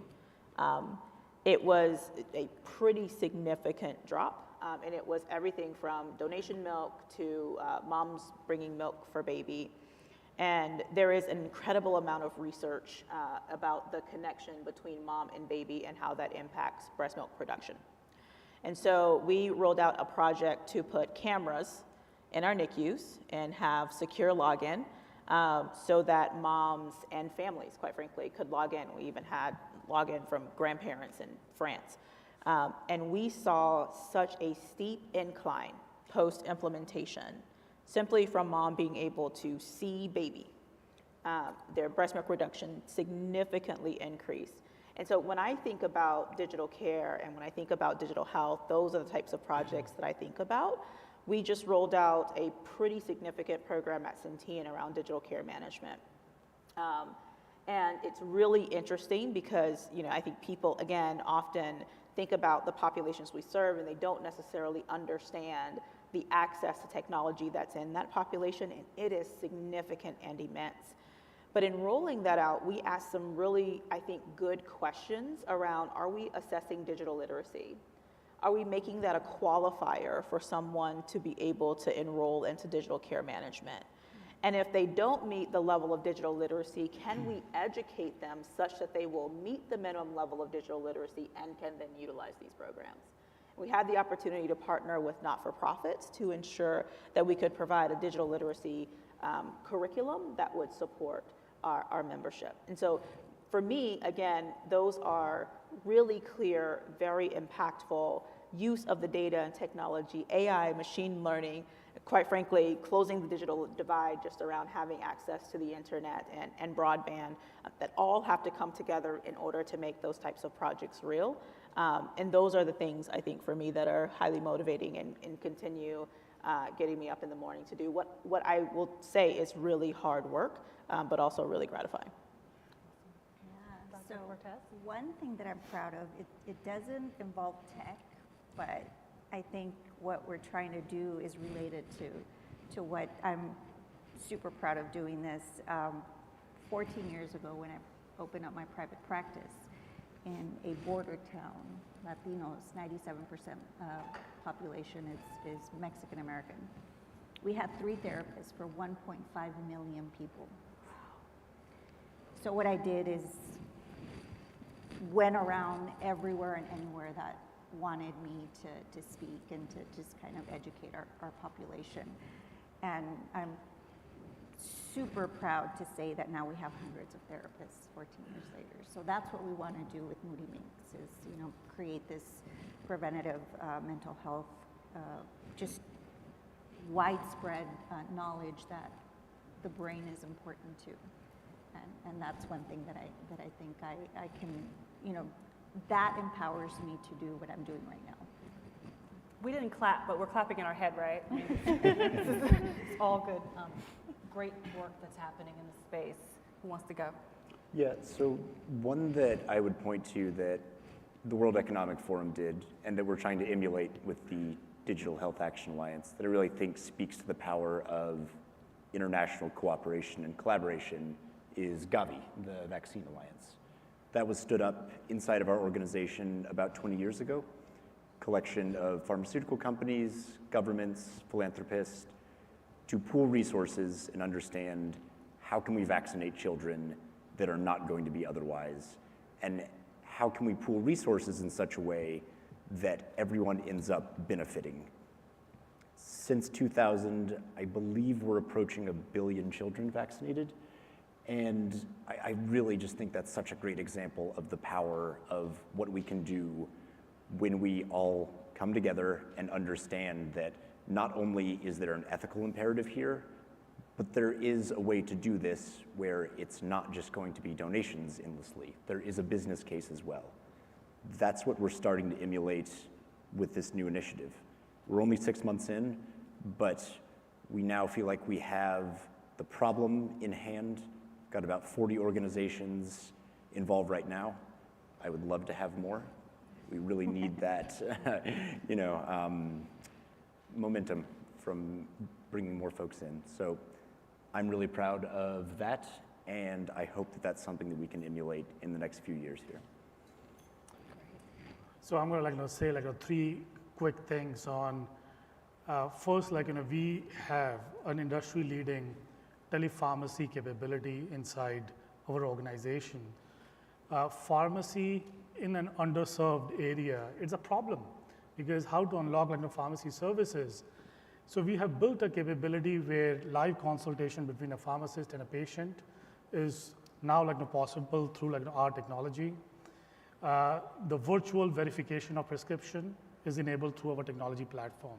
What it has done is democratize pharmacy services in the area where there is no retail pharmacy that could be established. Part number 1. Part number 2, the problem of financial toxicity that I talked about. If you look at the cancer treatment, it is a tough treatment to go through, and making a difference for a person who's going through that hardship and providing them patient assistance programs so that you can unlock the financial assistance is a huge thing that we have unlocked as part of our product, which is truly bring our mission to making a difference in industry that makes a difference. And the third thing is about all the work that we are doing around connected medical devices, whether it is diapers with sensors, whether it is connected medical devices for deep vein thrombosis, patient monitoring, device compliance, continuous glucose monitoring, and variety of the connected experiences that we are also unlocking in NUQ wards. I think that is a very fulfilling use of technology to solve real problems in healthcare. Over the years, there's been a decline in trust. Trust in institutions, financial institutions, health institutions. In these remaining minutes, I'd love to get a sense of if we were to form a building trust council for the healthcare industry, what would be some of the agenda items that you would put on there to bring the trusts forward in times where people are not trusting the institutions and the authorities that are sitting at the top? I think the first thing I'd say is the council can't just be us. We got to bring in the folks on the other end. I know I keep harping on that, but at our annual meeting in Davos this year, I heard this brilliant anecdote of what happens when you don't ask the people on the other end what they need. It's this woman who works in her communities in Kenya. It's an organization called Safari Doctors. And they had built a new well in a village in rural Kenya because the closest source of fresh water was 4 or 5 miles away, and the children had to walk there every day to get water. They installed this well. They came back several years later, and the children were still walking to the well. So they asked some of these parents, why don't you use the water right there? And they said, if our children don't walk to the well, they won't have any more siblings. And I thought that was such a pithy example of not appreciating the humanity and the nuance of someone on the other end of what you're building. Yeah. So this council needs to be inclusive and large, and that's fine. That's an agenda item. That goes. Number 1, expand council. Expand council, yes. I would say remove the barriers between human connections. I think technology is so important and has the ability to continue to actually wrap itself around human connections in ways that are so important. So one of the stories that I tell and asks that I have inside of the organization all the time is, you take for example, the consumerism of healthcare, and you talk about sort of the work that we all do around web and portals and getting people to engage somewhat so that they have to call us less. But if we're doing a really good job at that, if people are all engaging us through our healthcare digital front doors, which is a wave, right? If everybody is doing that really well, and we have all the IVR and the chat bots, when I do actually have to call you, because I will, because it's healthcare, when I do actually come to see you, who does that person now have to be? And I would venture to say that it's not the same person, it's not the same level of empathy, it's not the same human interaction. It's purposefully different and deeper, faster, because I already did all the superfluous stuff. I already did all the stuff that didn't require a human connection. I did it. So if we're going to build trust, one of the things we have to do is to ensure that the human, when I get to the place, has the skills that they need in order to deliver on the level of empathy required, that I will trust every other component of the system, including the data and the tech. Good one. All right, counsel. So, our mind is naturally wired to think and to have doubts, right? So we're wired to not trust. That is the way the mind helps us to stay safe. I think that the beauty with DAOs and smart contracts is going to bring incredible change to healthcare. I think being a community and collectively coming together, the way Cameron said, I think we have to have more than just 5 people, but just coming together as a collective to change things in healthcare. We can all agree that there's numerous things that need to change in healthcare, and I think that is one way that we can build that trust and integrity that will come with DAOs. So I'm excited for that, and I think we all are. Good. It's a good list, right? So a few thoughts that are coming to my mind, which is, for me, trust is about doing the right thing when nobody's watching and all your actions are aligned with the patient outcomes. And we are in a business of healthcare, and sometimes all the actions are not aligned to the patient outcomes. How can we build that trust within the healthcare value chain, that everything what we're going to be doing is going to be for enhancing the patient outcomes, which means transparency, which means visibility, how much, what is the cost of treatment, what is, if you look about value-based care, getting the right outcomes at a lower cost. Also, I came from banking and financial services, where our tagline was, what is in your wallet? In healthcare, what we are trying to build is, what is on your shoulder, which is an angel on your shoulder that is always looking for those healthcare moments.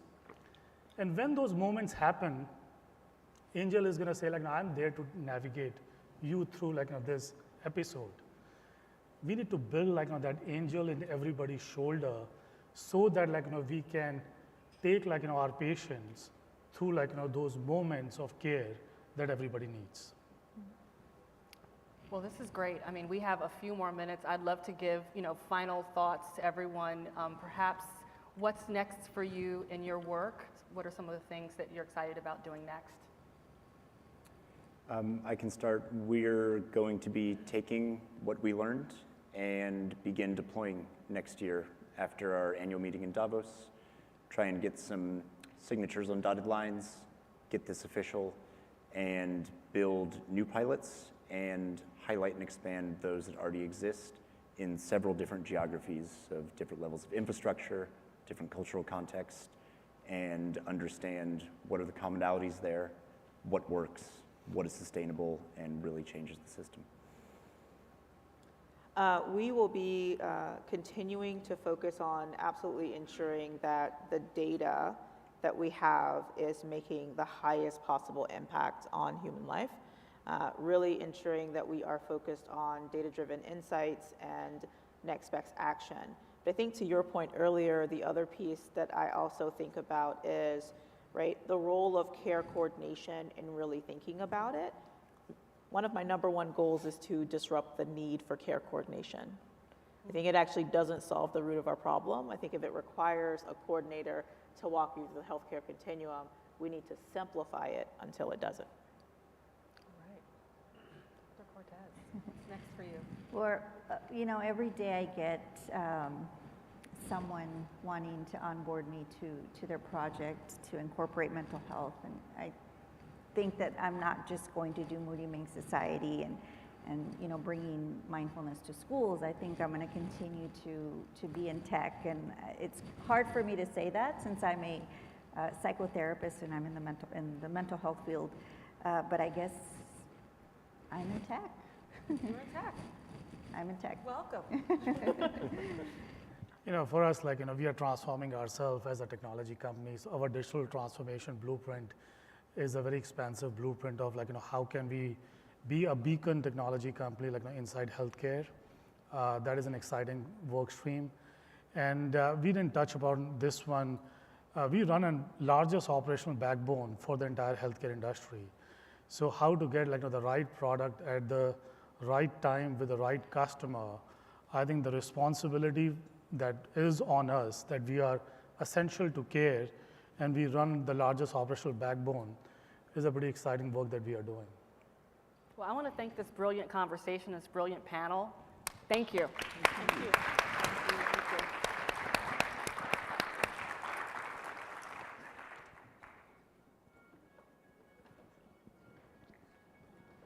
Thank you.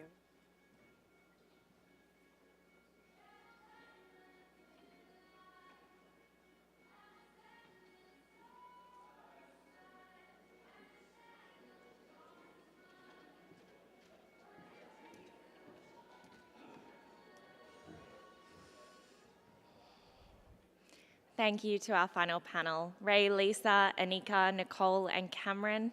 We really appreciate your time. But before we wrap up, here are a few quick words from me.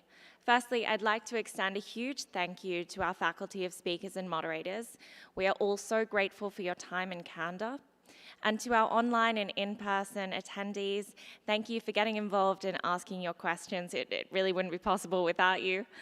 Today, Reuters Momentum united inspirational technologists from around the world, from the world's most innovative businesses, to envision how to improve lives through technology.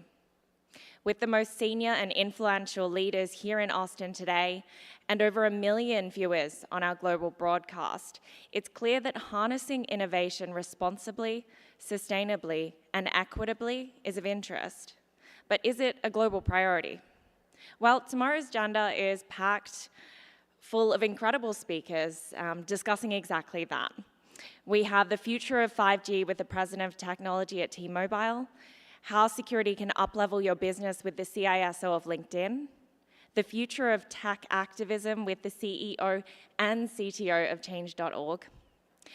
But for now, join us for networking drinks and canapes right here in the networking lounge next door. My name is Jasmine Keys. Thank you so much for having me today.